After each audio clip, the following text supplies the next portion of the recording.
Olá, amigo e colega do campo. Seja muito bem-vindo a mais um episódio do Ouro Fino Cast, o podcast da Ouro Fino Saúde Animal, que traz para vocês as novidades para aumentar a produtividade nas fazendas de todo o Brasil. E continuando aqui nessa super série sobre a nossa trilha da produtividade, sobre ações que fazem a diferença na produtividade do campo, nós trazemos aqui um super convidado que foi, inclusive, palestrante aí na nossa trilha da produtividade. Ele é médico veterinário, ele é especialista no controle e desenho de programas sanitários, ele é especialista no controle de endo- e ectoparasitas dos bovinos e é consultor interno aqui da Ouro Fino Saúde Animal. Ingo Melo, seja muito bem-vindo ao Ouro Fino Cast. Muito obrigado, Bruno. Obrigado a todos aí que estão nos ouvindo, né? É muito gratificante participar do Ouro Fino Cast com o Bruno. E nós vamos, com certeza, trazer informações inovadoras, transformação aí na parte sanitária do rebanho de vocês, na programação sanitária. É isso aí, Bruno. Muito bom. O pessoal costuma falar calendário sanitário, cronograma sanitário, mas assim, igual você acabou de falar, né, Ingo? Programação sanitária talvez seja um termo que encaixe muito melhor, né? Na verdade, na prática, Bruno, são tudo terminologias, né? Mas assim, se a gente fosse usar um termo mais apropriado, seria uma programação sanitária, principalmente quando a gente pensa na fase de cria e recria. Uhum. E no que está baseada essa programação sanitária? Por exemplo, o que deve ser levado em conta, você que, tem uma ampla experiência nessa área, o que deve ser levado em conta para montar essa programação? Porque a gente sabe que muitas pessoas utilizam apenas as campanhas de aftosa como muleta, né? Você mesmo mostrou para a gente na trilha da produtividade. Isso está correto? Dá para fazer algo a mais? Converse com a gente um pouquinho sobre esse assunto. Bruno, a sanidade, né? Ela é um assunto muito sério, muito importante. A gente que é do lado da parte de sanidade, a gente gosta de puxar a sardinha para o nosso lado, né, Bruno? Então, tem aquela velha história dos pilares da produtividade animal. Então, a sanidade tem que vir primeiro. Aí você vai assistir uma palestra de um nutricionista, a nutrição também vai dizer, olha, sem nutrição não adianta ter sanidade, porque o rebanho não desenvolve, né? Depois vem a parte da genética e vai falar a mesma coisa. Mas, assim, são todos assuntos muito sérios, né? Tem que ser levado a sério e é realmente necessário uma programação. Bruno, você que sempre foi um apegado aí à reprodução, especialista nisso, né? Opa! Você sabe que a sanidade mesmo começa no planejamento de reprodução de uma fazenda, quando a gente pensa em cria, né? Então, como o calendário de uma fazenda de reprodução, de cria, ela vai definir toda a parte da bezerrada, quando vai nascer, quando vai desmamar, né? O período do ano. Então, a gente começa a imaginar um calendário sanitário sempre pelo gatilho da reprodução. Então, aí o Bruno, que é da reprodução, vai dizer, não, a reprodução então é mais importante. Não importa. A dica boa que você está dando para o pessoal, né? Olhar, primeiro planejar a reprodução, para aí sim montar toda a programação, né? Exatamente. Então, isso porque a gente está falando de cria, né? Mas se a gente começar a já pegar uma pessoal que compra a bezerrada e desmama e vai fazer recria, aí a reprodução deixa de ser um fator decisivo nessa propriedade, apesar de que ela vai fomentar todo o negócio, né? Mas aí a gente vai pensar, então, num calendário, numa programação sanitária para esse rebanho que é de recria, de terminação a pasto e terminação em confinamento, que são situações distintas. Perfeito. Voltando aí, já que a gente começou a falar de propriedade de cria, tem se falado bastante num conceito, né, Ingo, que às vezes, ao invés de se pensar nas épocas do ano de realizar determinada ação, ou uma vacinação, ou uma vermifugação, por exemplo, tem se falado muito, em vez de usar a época do ano, usar a idade dos animais, a fase de vida na qual estão esses animais. Porque, por exemplo, uma fazenda de cria, se faz uma estação de monta, dependendo da duração da estação reprodutiva, vai ter bezerros nascendo durante 3, 4 meses do ano, né? Ou então, às vezes, uma fazenda que faz estação de monta é chamada estação de monta invertida, né? Que não é no fim do ano, e sim no meio do ano. Faz sentido, então, Ingo, falar, ao invés da época do ano, por exemplo, vou vacinar de contra a coccidiose sempre em novembro, por exemplo. Ao invés de falar disso, falar na idade dos animais e aí estabelecer um programa para esses animais de acordo com a evolução e o ciclo de vida deles? Bruno, faz todo sentido, né? Inclusive, Bruno, vou até aqui usar a frase, né, da muleta, né? Retomar essa frase, porque durante muitos anos a estratégia de sanidade ela sempre ficou em segundo plano, né? E graças a Deus que teve a aftosa aí, que teve a vacinação contra a febre aftosa, quem não tinha escapatória, né? Então eram 2 momentos que toda fazenda precisava passar o gado do curral, e aí, com certeza, era a oportunidade de fazer a parte de sanidade. Só que a gente sabe que isso arrastava, né, consigo os erros de estratégia de controle de parasitas, erro de estratégia de controle de vacinação do rebanho, de outras enfermidades, como manqueira, né, coccidiose. Então, agora, pensando em não ter mais a muleta, né, da vacinação de aftosa, o que a gente pode trazer como base, como lastro, né? Algo mais sustentável para que eu tenha um rebanho mais sanitariamente mais adequado e mais produtivo. Então, é essa técnica mesmo, de você olhar para as categorias. E olha como que vai ficar fácil entender isso. A gente pensa aí nós, né, humanos, existem os calendários de vacinação, né? Então, quem está nos ouvindo aí, talvez faz muito tempo que não pega uma carteirinha de vacinação na mão, mas na infância a mãe anda com isso na bolsa, né? Então a mãe anda com a carteirinha do filho na bolsa. E o filho vê agulhada aí todo ano, né? Nos primeiros anos de vida. Agulhada ou gotinha. Por quê, Bruno?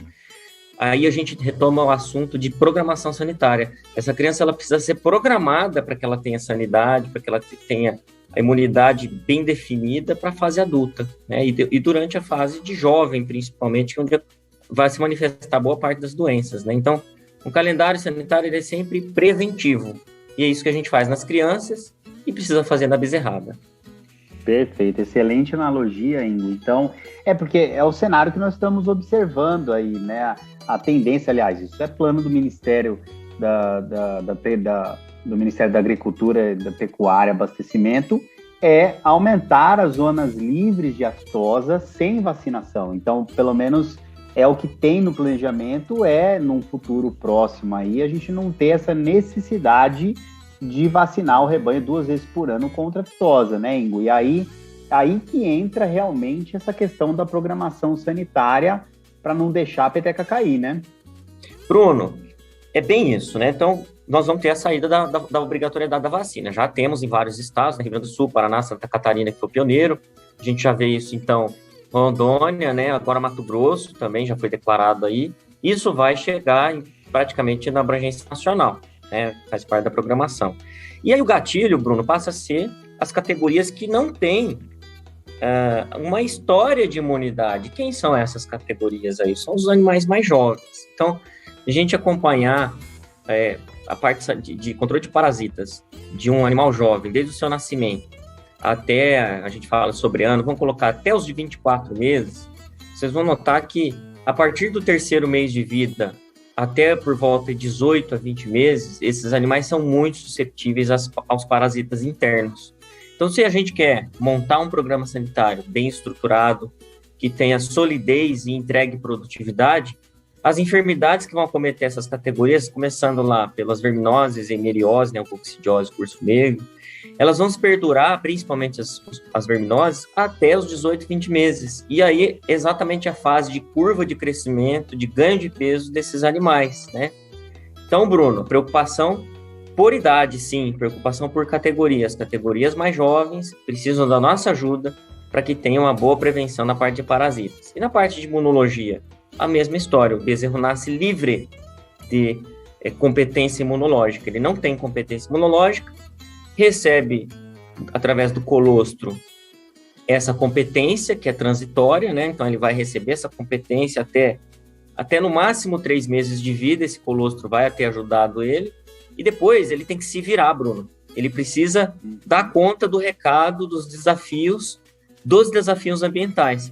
E nós, né, a equipe de sanidade da fazenda, os peões da fazenda, a equipe de manejo, né, os veterinários, os técnicos, os gestores das propriedades precisam construir, programar essa parte de imunologia através das vacinações contra a manqueira, vacinação contra a raiva, vacinação contra diarreias também pode ser interessante, vacinação contra a pneumonia, enfim, tem uma série de vacinações que a gente vai ajudar o bezerro a construir sua própria imunidade após os 3 meses de vida. E aí, ainda pensando no corte, a partir desse desenvolvimento da fase de vida do animal, pensando em recria e terminação, vamos pensar no macho por enquanto, daqui a pouco a gente fala das fêmeas aí que vão ser as futuras matrizes, né? Em quais fases você acredita que seja muito importante nós entrarmos realmente com um programa de vermifugação ou até de controle de parasitas externos também, como carrapato, como mosca, por exemplo? Quando a gente pensa, então, no controle de parasitas internos, Bruno, existem algumas regras, né? Algumas dessas regras ainda estão sob avaliação constante, se elas estão corretas ou não. Chegam a ser teorias, né? Mas uma coisa é clara, entrada, meio e fim de seca. Isso é clássico, isso está correto, isso está comprovado. Momento crítico para os parasitas, internos ou externos. E aí, para quem pensa, né, para quem racionaliza muito bem, momento ideal, já que o parasita está fragilizado, para a gente fazer o controle deles e diminuir a carga nos animais. A gente sabe que a carga do ambiente é sempre maior. E como entrada, meio e fim de seca são os momentos adversos para o parasita, então essa carga do animal ela se torna muito importante para que a gente ainda prejudique o parasita que está no ambiente, ou seja, controlando os animais, o ambiente controlando através da diversidade de clima, né? A gente consegue diminuir as infestações nas fazendas. Então, isso seria uma regra que não dá para mudar, controle estratégico de parasitas. E aí vem um monte de teoria aí de 579, 5811. Isso é válido, a gente pode usar dessas regras também. Esse 579, seria o mês do ano. Então, por exemplo, 5 o mês maio, do ano. Então, tá. Maio, julho e setembro. Temos aí alguns modelos também, até o Ourofino usa esses modelos também, o 5811, então maio, agosto e novembro. Então existem essas regrinhas, só que se a gente fosse a fundo em cada micro-região do país, o seu clima, nós teríamos um monte de numeração aí para cada região, né, Bruno? Então o que vale? Substituindo os números dos meses por clima, entrada, meio e fim de seca. Isso é controle estratégico, não tem como fugir disso. Toda fazenda tem que fazer. Toda fazenda precisa olhar para o seu clima, precisa olhar lá, acompanhar o pluviômetrozinho, né? É muito comum na propriedade, a gente fala quantos milímetros choveu, né? Então, para quem acompanha essa parte de clima seca, usa isso a seu favor, usa o clima a seu favor, e nós temos soluções incríveis como o Evol, que é para seca, né? Já que o parasita vai estar fragilizado, por que não fazer o endectocida mais potente aí da veterinária de ação rápida, né? Então, o Evol seria uma boa opção, ainda sem entrar muito em questão de produto, né, Bruno? E aí a gente tem os bezerros, né, da fase de cria. Então, a partir dos 3 meses, esses bezerros começam a ter contagens já de vermes, né, de ovos de vermes nas suas fezes. Começam a ter os primeiros contatos, na maioria do Brasil, com infestações por carrapato, em algumas regiões até mais cedo, essas infestações. Então, olha que casamento bom de informações, né? Controle estratégico e também chegar junto mesmo com a bezerrada, controlando os parasitas para que tenha melhor desenvolvimento, né? Então, Bruno, recria, mesma história, manter essa estratégia de controle e imunização do rebanho, e aí esse animal vai adquirindo, então, vai sendo programado da parte sanitária. Por que não dizer, a propriedade também recebe uma programação sanitária, seus ambientes, né, menos infestados, com estratégia de controle, e aí a gente tem, para quem termina, para quem faz aí a terminação a pasto, no caso, um rebanho mais saudável, uma propriedade com menores infestações, né? E com imunidade construída, programada. Então, essa é a estratégia. Gerar imunidade, gerar controle de acordo com as categorias. Perfeito, Ingo. Passando, claro, né, rapidamente não pode deixar de falar pro leite, que é um pouquinho mais complicado, né? Principalmente quando a gente pensa nas vacas em lactação, aí na carência realmente, nos resíduos, né? Como que o pessoal faz para controlar esses parasitas internos aí no gado de leite, de maneira geral mesmo, né? De maneira geral, Bruno, os produtos que são recomendados, né, para categorias lactantes aí, com uso de leite, são produtos com eficiência, infelizmente a eficiência é menor, tá?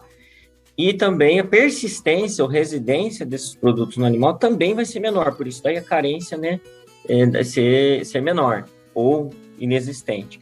Então, para esse time que tem esse desafio pela frente, produzir com qualidade, né, produzir de maneira sustentável produtos de origem animal, aí, no caso leite, queijos, né, e seus derivados, vai precisar manejar mais vezes esses animais, exatamente pegando essa fragilidade desses produtos que a gente vê no mercado. Então, passar mais vezes o carrapaticida, aplicar mais vezes o vermífugo para quem faz o leite a pasto, né?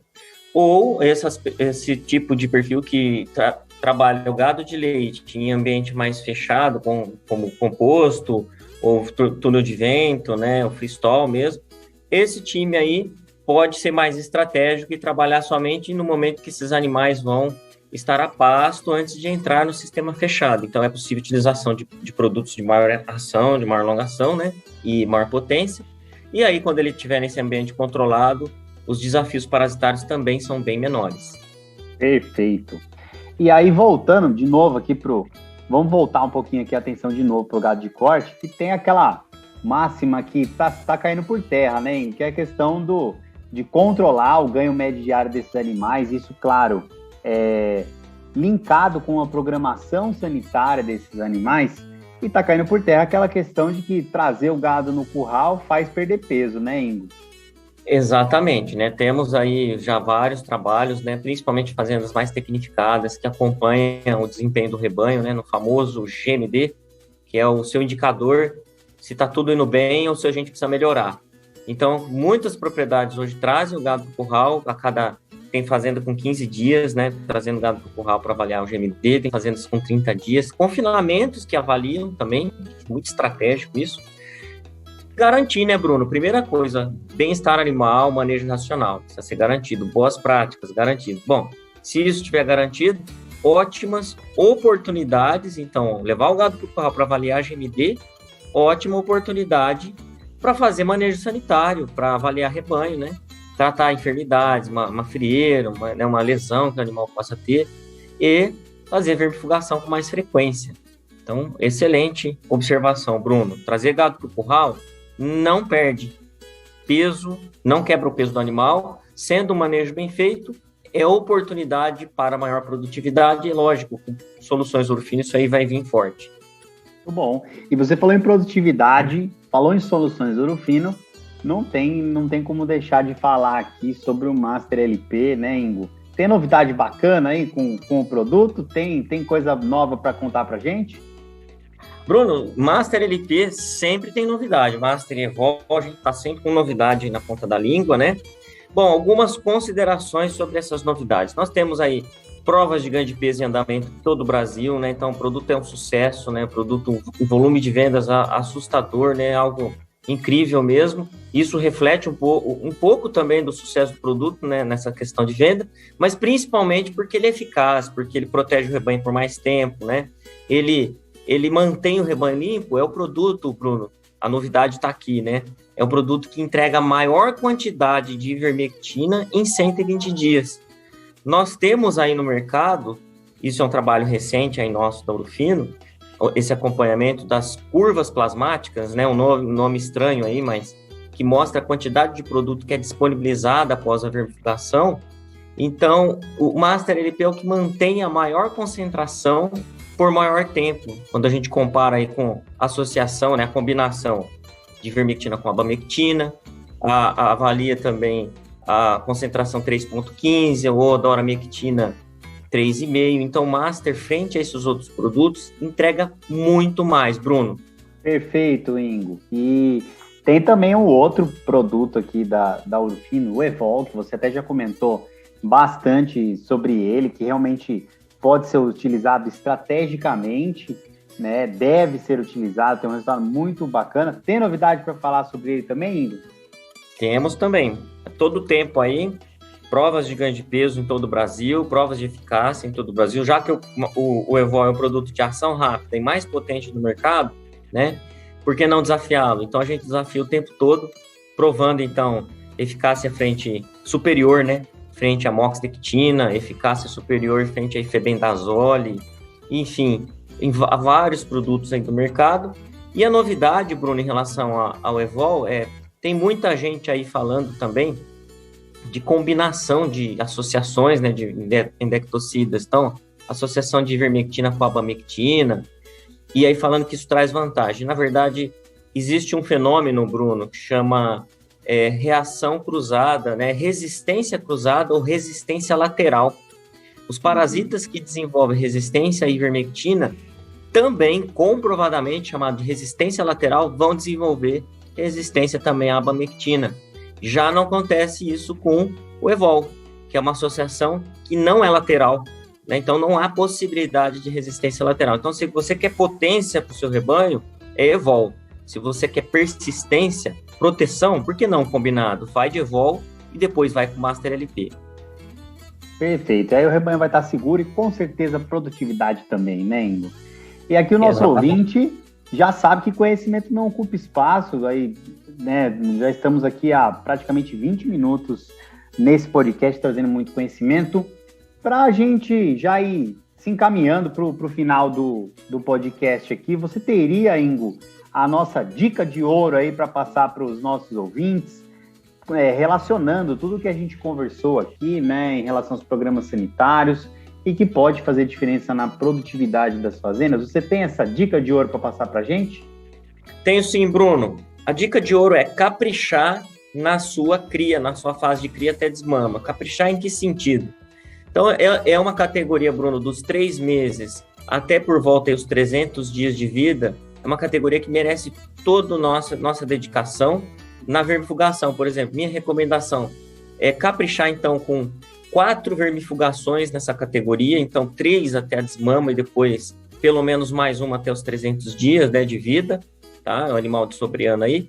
E aí você vai utilizar o quê? Vai utilizar Master LP em rotação, né? Master protegendo e o Evol fazendo a limpeza dos animais. A gente costuma dizer, você limpa e mantém. Então, Evol limpa e Master mantém. E aí, dentro dessa dica, Bruno, dessa categoria, é também a construção da imunidade. Então, capriche nas vacinações do seu rebanho dos 3 meses até os 300 dias de vida. Respeite, então, primeira dose reforço, né? Então, até a desmama, pelo menos 3 vermifugações aí contra clostridioses, você vai ter um rebanho extremamente saudável. E o Bruno, não posso deixar de falar, né? Para uma bezerrada aí chegar até os 3 meses sadia, a gente precisa, então, também focar nas matrizes, né, Bruno? As matrizes precisam estar limpas. Então, vou deixar mais uma dica, Bruno. Matriz limpa, matriz produtiva, né? Matriz que vai permitir que o bezerro nasça num ambiente limpo também, ela precisa estar vermifugada e vacinada. Ouro Fino tem a Supravac 10, então, para proteger o período de gestação, e depois essa matriz vai deixar o quê? Um colostro também muito forte para esse bezerro. Esse bezerro mamando colostro, ele fica protegido por 3 meses, e essa matriz vermifugada deixa um pasto muito mais limpo, aí é certeza de sucesso, Brunão. Perfeito, a dica excelente, hein? Ainda falou das Pravac 10, né? A vacina reprodutiva contra as doenças reprodutivas e respiratórias aí, que pode ser utilizada, aliás, deve ser utilizada nesse programa, nessa programação sanitária aí que o Ingo tanto comentou. Ingo, muito obrigado por trazer todo o conhecimento aí para os nossos ouvintes, trazer ações que podem ser realizadas no dia a dia, na ponta, e que com certeza vão fazer a diferença. Obrigado por topar estar com a gente aqui mais uma vez, viu, Ingo? E aguarda aí que logo você vai ser convidado de novo para vir conversar com a gente aqui no Ouro Finencast, viu? Muito bom, Bruno. Obrigado a você pelo convite e um abraço a todos que irão nos ouvir. Muito bom, pessoal. Olha só, conhecimento não ocupa espaço, então o Ingo trouxe aí diversas vantagens de se ter uma programação sanitária adequada, de se adequar aos manejos e dessa maneira, claro, crescer em produtividade, que na verdade, no fim das contas, o que importa é o dinheiro no bolso, é a rentabilidade da atividade. Continuem acompanhando a nossa super série, que ela vai continuar aí trazendo novidades, sempre coisas interessantes e informações que você pode utilizar no dia a dia e no campo, tudo bem? Muito obrigado pela audiência, um grande abraço e até a próxima. Tchau!